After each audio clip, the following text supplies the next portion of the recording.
Cross towards the far post. Not fully cleared. Back in, Messi scores.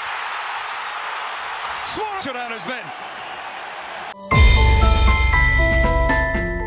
গত মৌসুমে এমএলএসে play অফে বাদ পড়ে জয় inter Miami মৌসুম আগেই শেষ হয়ে গিয়েছিল। ফলে নতুন মৌসুম শুরুর আগে বড় ছুটি পেয়েছিল লিওনেল মেসি ও লুইস সুয়ারেজরা। তাতে মেসি ভক্তরা বঞ্চিত হয়েছে ফুটবলের জাদুঘর নিত্য নতুন কীর্তি দেখতে না পেরে। অবশেষে সেই আক্ষেপ দূর হলো, দুধের স্বাদ ঘোলে মেটালো বলা চলে। অবশ্যই প্রতিযোগিতামূলক ম্যাচে না হোক, অন্তত প্রীতি ম্যাচ হলেও তো মাঠে নামলো আর্জেন্টাইনের মহাজাদুঘর। ইন্টার মায়ামির জার্সিতে নতুন বছরের প্রথমবার মাঠে নেমেই পেয়ে গেলেন গোলের দেখা। রোববার যুক্তরাষ্ট্রের অ্যালিয়াঞ্জ স্টেডিয়াম ক্লাবের আমেরিকার বিপক্ষে প্রীতি ম্যাচে 2-2 গোলে ড্র করেছে। নতুন বছরে প্রথমবার খেলতে নেমেই গোলের দেখা পেয়েছেন অধিনায়ক লিওনেল মেসি। তবে মেসি গোল পেলেও হারের পথেই ইন্টার মায়ামি। একদম শেষ মুহূর্তে গোল করে দলকে হার ঠেকান থমাস আলভেজ।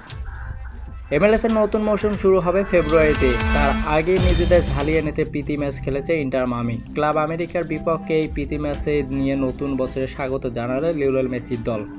এদিন মাঠে আধিপত্য ছিল ক্লাব আমেরিকার। 65% সময় বল দখলে রেখেছে তারা। গোলের শট নিয়েছে বেশি, 10টি শট নিয়ে 3টি লক্ষ্যে রাখতে পেরেছেন তারা। অন্যদিকে মায়ামি 5টি শট নিয়ে 3টি লক্ষ্যে রাখতে পেরেছেন। 31 মিনিটে এগিয়ে যায় ক্লাব আমেরিকা। হেনরি মার্টিনের গোলে করে দলকে এগিয়ে নিয়ে যান। তবে 3 মিনিট পরে মায়ামিকে সমতায় ফেরান অধিনায়ক লিওনেল মেসি। লুইস সুয়ারেজের পাস থেকে বছরের প্রথম গোলটি করেন তিনি। প্রথমার্ধের শেষে সমতায় নিয়ে বিরতিতে যায় দুদল। 52 মিনিটে ফের এগিয়ে যায় ক্লাব আমেরিকা। ইসরায়েলের গোলে দলকে এগিয়ে নিয়ে যান ক্লাব আমেরিকার। 65 ও 66 মিনিটে লুইস সুয়ারেজ ও মেসিকে মাঠ থেকে তুলে নেন ইন্টার মায়ামি কোচ হাভিয়েরো।